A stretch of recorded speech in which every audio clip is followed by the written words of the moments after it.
Lorsque tu as une relation, lorsque tu as un ami, lorsque tu as une amie, vous avez une relation. Qu'est-ce que vous devez éviter? Il faut éviter dans les relations, n'est-ce pas, de toucher les intérêts de l'autre sans son avis. Vous avez un ami quelque part, vous fréquentez cette maison-là, n'est-ce pas? Et vous tombez amoureux de la femme de votre ami. Et vous prenez aussi courage de vivre avec cette femme jusqu'à coucher avec elle. Comme tu lui dis, faites comme chez vous. Je vais vous expliquer qu'est-ce que cela signifie. Faites comme chez vous signifie, maintenant que je suis absent. C'est-à-dire, tout ce que vous faites chez vous là-bas, hein, faites-le aussi chez moi.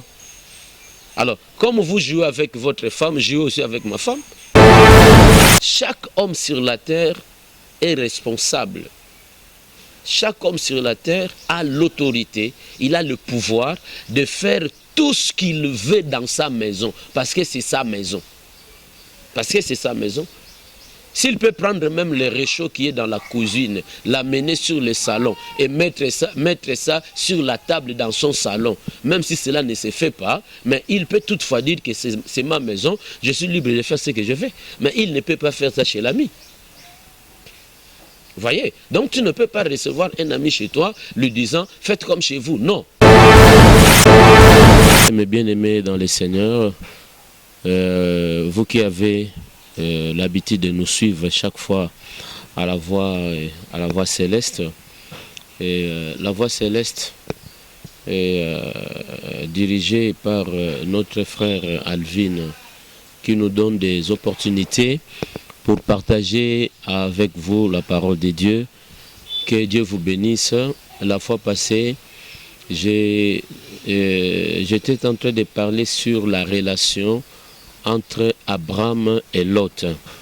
Et là, j'avais dit que dans la relation d'Abraham et Lot, il y a beaucoup de leçons à tirer, des leçons qui peuvent permettre à l'homme de bien gérer ses relations sur la terre. Je ne pense pas changer de passage. Nous restons dans le même passage. C'était Genèse, chapitre 13. J'ai lisé du verset 1er au 7e. Mais là, je vais simplement répéter le verset 7. Le verset 7 jusqu'au 9e verset. Donc Genèse chapitre 13 verset 7 à 9. La Bible dit: il y a eu querelle entre le berger des troupeaux d'Abraham et les bergers des troupeaux de Lot. Les Cananéens et les Phérésiens habitaient alors dans le pays. Abraham dit à Lot: qu'il n'y ait point, je t'ai pris dispute entre moi et toi, ni entre mes bergers et tes bergers, car nous sommes frères. Tout le pays n'est-il pas devant toi? Sépare-toi donc de moi. Si tu vas à gauche, j'irai à droite. Et si tu vas à droite, j'irai à gauche. Donc ici, comme j'avais dit la fois passée, qu'il y avait une relation entre Abraham et Lot. Lot était son neveu. Lot était son neveu. Quand Dieu a parlé à Abraham, Lot n'avait pas écouté la voix de Dieu. Bon, et il a souhaité, n'est-ce pas, suivre son oncle, accompagner son oncle sur la voie de sa vocation, sur la voie de son appel. Mais nous continuerons à souligner que Lot n'était pas concerné, Lot n'avait pas écouté la voix de Dieu. Et comme Abraham avait ses bergers à lui et ses troupeaux, Lot aussi avait ses bergers et ses troupeaux. La Bible dit il y a eu querelle entre le berger d'Abraham et le berger de Lot. Alors, Abraham était un homme prudent. Il a voulu, n'est-ce pas, qu'on donne solution au problème, sinon ça peut vraiment affecter leurs relations. Et il a dit à Lot, je t'ai pris, qu'il n'y ait pas de dispute entre moi et toi, entre mes bergers et tes bergers, car nous sommes frères. C'est là où nous tirons notre leçon sur la relation. Nous sommes frères. Donc il y avait une relation entre Abraham et Lot. Ils étaient des frères. Lorsque la Bible, dans le judaïsme, on utilise les mots frères pour indiquer les relations qui sont proches. Ici, les mots frères ne signifient pas que Lot était un frère de soit son petit frère, soit son grand frère. Non.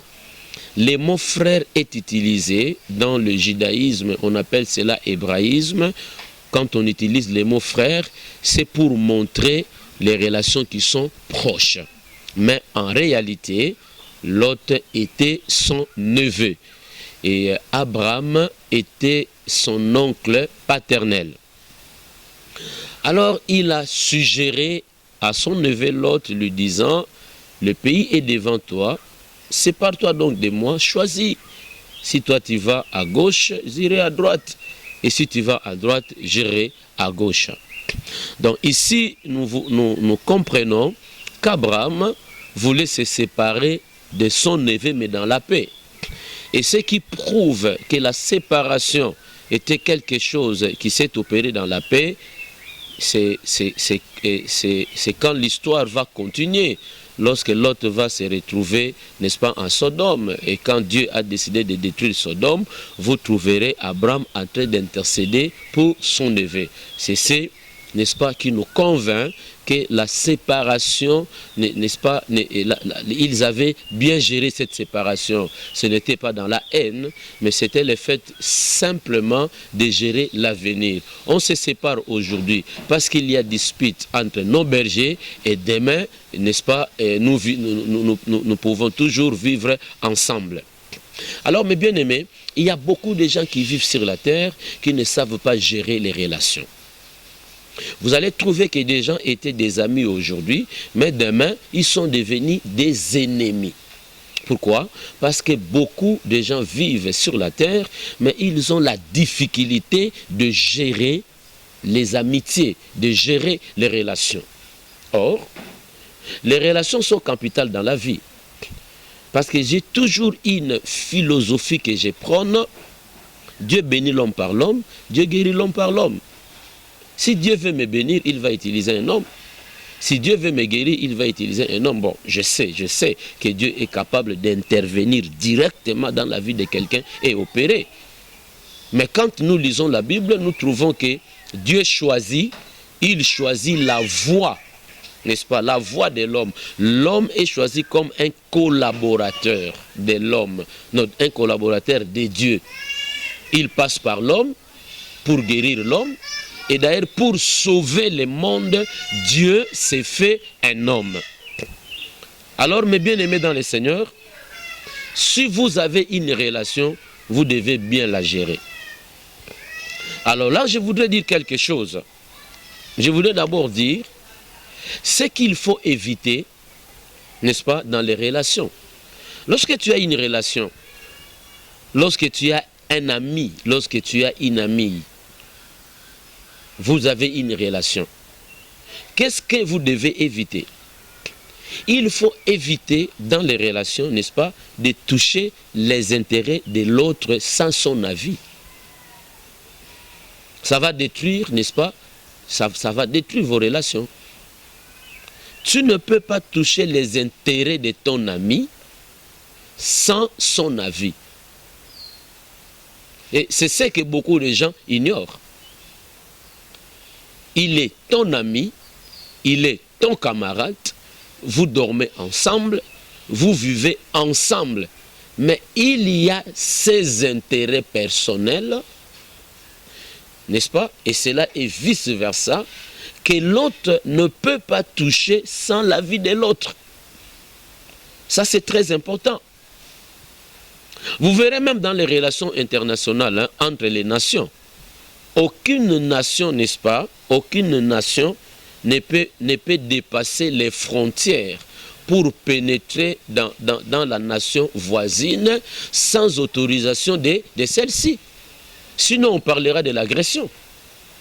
C'est-à-dire que quand Dieu a créé les nations, Dieu a mis les bornes, il a mis les frontières, Dieu a séparé les nations. Vous voyez, la France n'est pas le Congo n'est pas la France. Les États-Unis n'est pas la Belgique aussi n'est pas les États-Unis. Et entre les hommes aussi, il y a les bornes. Entre les hommes, il y a les bornes. Quand je parle des bornes, je vais parler des limites. Nous sommes frères, non, nous sommes amis, nous avons des relations, mais les intérêts, n'est-ce pas, nous sommes séparés par des intérêts. Et si ces choses ne sont pas comprises, en tout cas, les relations seront brisées. Lorsque tu dépasses les bornes, c'est-à-dire tu touches aux intérêts de l'ami sans son avis, vous pouvez briser les relations. Il y a un adage qui se dit dans le monde, hein? On dit « faites comme chez vous ». Mais moi je suis contre cela et je vais expliquer. Tu reçois ton ami chez toi et tu lui dis « faites comme chez vous ». Mais ça c'est dangereux. Ça c'est dangereux. Nous sommes amis, mais je ne peux pas venir dans la maison de mon ami faire comme chez moi. Ça n'a pas de sens. Je viens dans la maison de mon ami, je ferai comme dans la maison de mon ami, c'est-à-dire dans la maison de ma relation, dans la maison de mon ami, j'ai des limites, malgré qu'il soit mon ami, malgré qu'on ne se cache rien, n'est-ce pas, qu'on ne se cache rien. On se connaît en profondeur, mais dans sa maison, j'ai des limites. Je vais partir par un exemple. Admettons qu'il y a deux amis. L'autre va voyager. Et il va dire à son ami, en tout cas, de temps en temps, passe à la maison, veille sur ma maison parce que je voyage pour longtemps. En tout cas, faites comme chez vous. Ok. Alors, comme tu lui dis de faire, comme tu lui dis, faites comme chez vous, je vais vous expliquer qu'est-ce que cela signifie. Faites comme chez vous signifie, maintenant que je suis absent. C'est-à-dire, tout ce que vous faites chez vous là-bas, hein, faites-le aussi chez moi. Alors, comme vous jouez avec votre femme, jouez aussi avec ma femme. Parce qu'il va faire comme chez lui. Il va faire comme chez lui. C'est-à-dire que vous remettez à la disposition de votre ami toute la gestion de votre maison. Vos femmes, votre femme, vos enfants y compris. Faites comme chez vous. C'est-à-dire, jouez aussi avec ma femme. Faites ce que vous voulez dans ma maison. Parce que vous savez, chaque homme sur la terre est responsable. Chaque homme sur la terre a l'autorité, il a le pouvoir de faire tout ce qu'il veut dans sa maison. Parce que c'est sa maison. Parce que c'est sa maison. S'il peut prendre même le réchaud qui est dans la cuisine, l'amener sur le salon et mettre ça sur la table dans son salon, même si cela ne se fait pas, mais il peut toutefois dire que c'est ma maison, je suis libre de faire ce que je veux. Mais il ne peut pas faire ça chez l'ami. Vous voyez? Donc tu ne peux pas recevoir un ami chez toi lui disant « faites comme chez vous ». Non. Dans des relations, il y a des limites parce que les intérêts ne sont pas les mêmes. Les intérêts ne sont pas les mêmes. Et l'autre chose qu'il faut éviter dans des relations, c'est être un ami hypocrite. Un ami hypocrite dans les relations. Tu as une relation avec quelqu'un, c'est un camarade, et c'est un ami, c'est une amie, mais vous vivez dans l'hypocrisie. L'hypocrisie, en grec, c'est hypocrites. Hypocrites, qui signifie, c'est-à-dire, il a caché sa vraie face. Il vit avec son ami en utilisant l'autre face. Et là, c'est très dangereux. Le jour où l'ami va découvrir que c'est lui que j'appelle intime, celui que j'appelle ami, celui que j'appelle camarade, celui que j'appelle mon cœur est un hypocrite, ces relations-là seront brisées. Beaucoup de gens vivent sur la terre, mais ne savent pas gérer les relations. Et je vais maintenant là énumérer rapidement. Si je ne termine pas aujourd'hui, nous aurons le temps à continuer prochainement. Nous sommes en train de parler sur les relations. Et nous sommes partis de la relation qui existait entre Abraham et Lot. Pourquoi les relations sont-elles parfois brisées négativement? Pourquoi? C'est une question, nous devons répondre à cette question. Vous savez, lorsque nous vivons sur la terre, nous ne sommes pas des esprits. Bien sûr, en tant que chrétiens, nous sommes esprits à l'intérieur, mais sur la terre, nous vivons dans le physique. Nous vivons physiquement. Il y a des choses qu'il faut bien gérer. Gérer les amitiés, gérer les relations. Et la question est la suivante, je me répète. Pourquoi les relations sont-elles parfois brisées négativement? La première réponse, ce sont les complexes. Nous sommes amis, nous avons des relations, mais il y a un ami qui croit être supérieur à l'autre, ou il y a un ami qui croit être inférieur à l'autre. Ces relations-là seront brisées.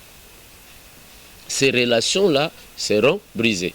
Celui qui se croit supérieur, un jour, il dira ce qu'il ne faut pas dire à un ami. Et ça va le choquer, les relations seront brisées. Celui qui se croit inférieur, un jour il va se retirer parce que bon, il se voit vraiment petit devant son ami, il est gêné, n'est-ce pas, et par la petitesse dont il considère, n'est-ce pas, sur sa personne, il va se retirer. Donc les complexes d'infériorité et les complexes de supériorité est un ennemi qui brise les relations. La deuxième réponse, pourquoi les relations sont-elles brisées? C'est la trahison et la trahison entre les amis. Nous sommes amis, mais il y a un ami qui trahit l'autre. La trahison dans toutes ses formes. Je pense que vous comprenez ce que c'est la trahison. La trahison dans toutes ses formes. La trahison brise les amitiés. La trahison brise les relations. La troisième réponse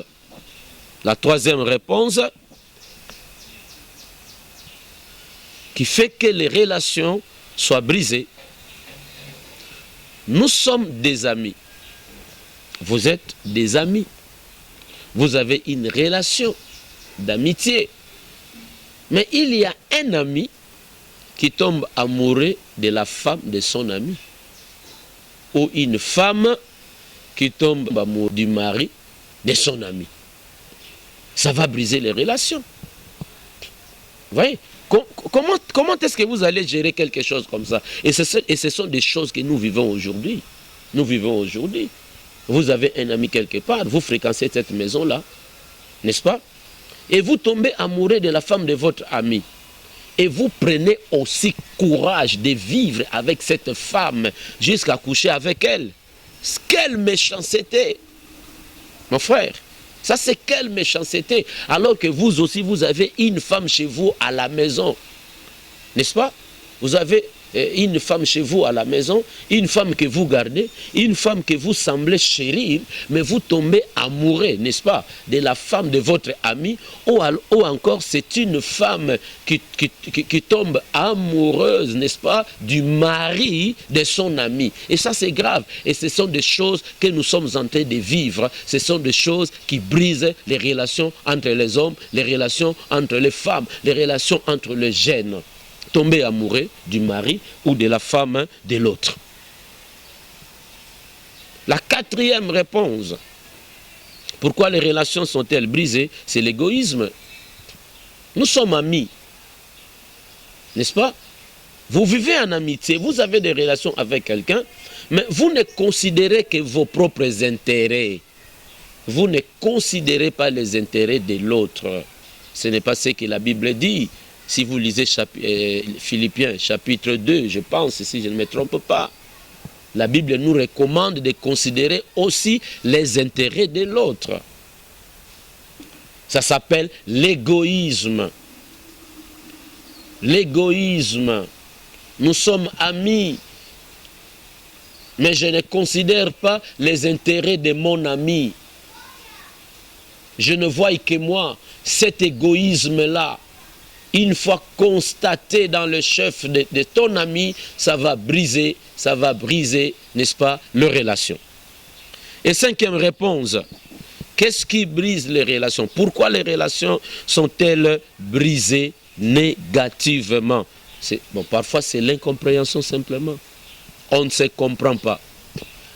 Peut-être qu'on a des niveaux différents.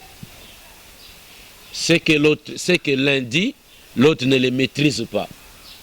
Et cette compréhension-là, n'est-ce pas, cette compréhension-là va persister et puis ça va briser les relations.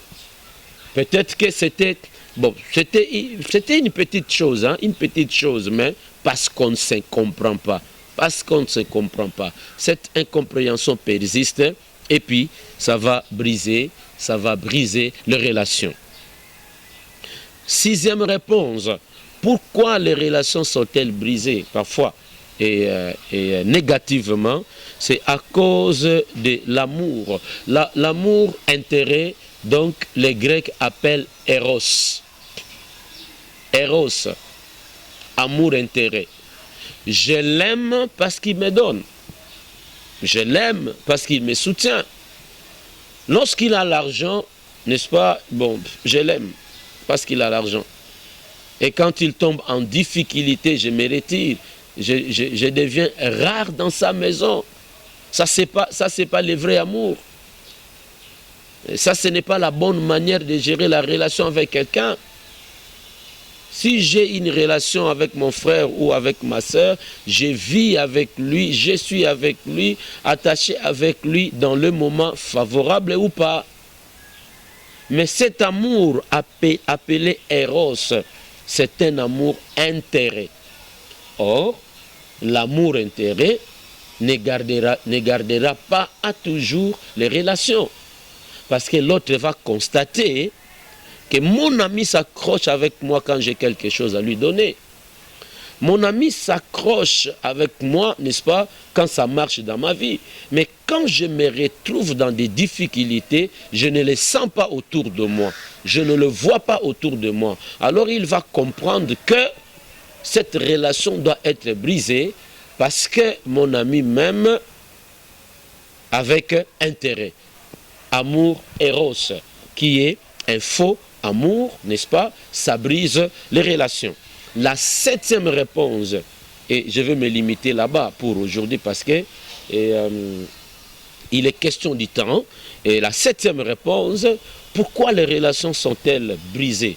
Sont-elles parfois brisées négativement? C'est à cause de la jalousie de la réussite de l'autre. C'est la cause de la jalousie de la réussite de l'autre. C'est-à-dire qu'il y a deux personnes qui vivent ensemble, qui se disent amis. Mais il y a l'un qui est jaloux de la réussite de l'autre. Admettons qu'on est ensemble. On était tous des chômeurs, mais on était des amis. Chômeurs, on marchait ensemble. Chômeurs, on vivait ensemble. N'est-ce pas? Chômeurs, on était vraiment des intimes. Mais l'autre va trouver de l'emploi. Il va trouver de l'emploi. Il a un salaire à la fin de chaque mois. Il a des avantages. Il y trouve une maison. Il se marie.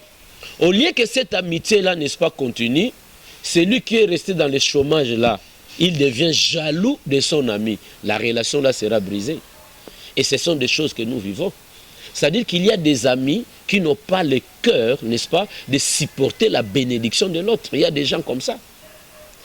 Lorsque vous êtes tous deux là dans la crise, dans la misère, dans la souffrance, vous êtes des amis. Et dès que l'autre est béni, n'est-ce pas? Dès que l'autre est béni, alors, non, l'un est béni, l'autre va manifester de la jalousie. Alors, quand cette jalousie-là sera constatée, je pense que cette relation-là sera brisée. Et moi, je pense qu'on ne devait pas être jaloux de son ami parce qu'il a réussi. On devait toujours s'attacher à l'ami, croyant que, parce que nous sommes chrétiens, Le Dieu qui l'a béni me bénira aussi. Le Dieu qui l'a élevé m'élèvera aussi. Voilà mes bien-aimés, j'ai encore des réponses. Mais nous devons obéir au temps. J'ai encore des réponses à donner à la question pourquoi les relations sont-elles parfois brisées. Et nous allons continuer prochainement. Mais si je peux te poser, si je peux te faire raisonner, comment tu vis avec celui que tu appelles ami et comment tu gères les relations. Il ne faut jamais détruire les relations. Bien sûr, là, je ne dis pas que tu t'attaches à n'importe qui. Parce que dans les relations, il y a aussi ce qu'on appelle le choix. Là, je le dirai prochainement. On choisit les amis. On ne choisit pas un ami, n'est-ce pas, qui va m'égarer, n'est-ce pas. Je ne choisirai pas un ami qui m'amènera, n'est-ce pas, qui va me détourner de la voie du Seigneur. Je parlerai des choix prochainement. Mais la question aujourd'hui est de savoir comment tu gères les relations que tu as. Ne détruis pas bêtement tes relations parce que Dieu passera par ces relations-là pour bénir ta vie. Que Dieu t'aide à bien gérer les relations. Tu nous suivras la semaine prochaine. Nous continuerons à donner des réponses sur la question pourquoi les relations sont-elles parfois brisées négativement. Seigneur, bénis ton peuple. Tout celui qui nous a suivis. Il n'y a personne qui vit sur la terre sans relation. Tout le monde a une relation. Il peut manquer deux, mais il ne manquera pas une relation. Mais aide ton peuple à bien gérer les relations. Parce que dans les relations, il y a des gens qui ont bénéficié des choses. Dans les relations, il y en a qui sont bénis. Seigneur, que cette parole trouve une place dans les cœurs de ton peuple. Et que tout celui qui nous a suivis malade, qu'il lui soit guéri. Que tout celui qui est tombé victime à cause d'une relation, que tu le relèves. Que la grâce de Dieu tombe sur vous au nom de Jésus. Si tu veux nous appeler pour un entretien, pour un conseil, tu peux nous appeler dans le 0 80 99 99 encore 29 539 99 29 538. Pour un conseil, pour une prière, nous sommes disposés. Que Dieu vous bénisse.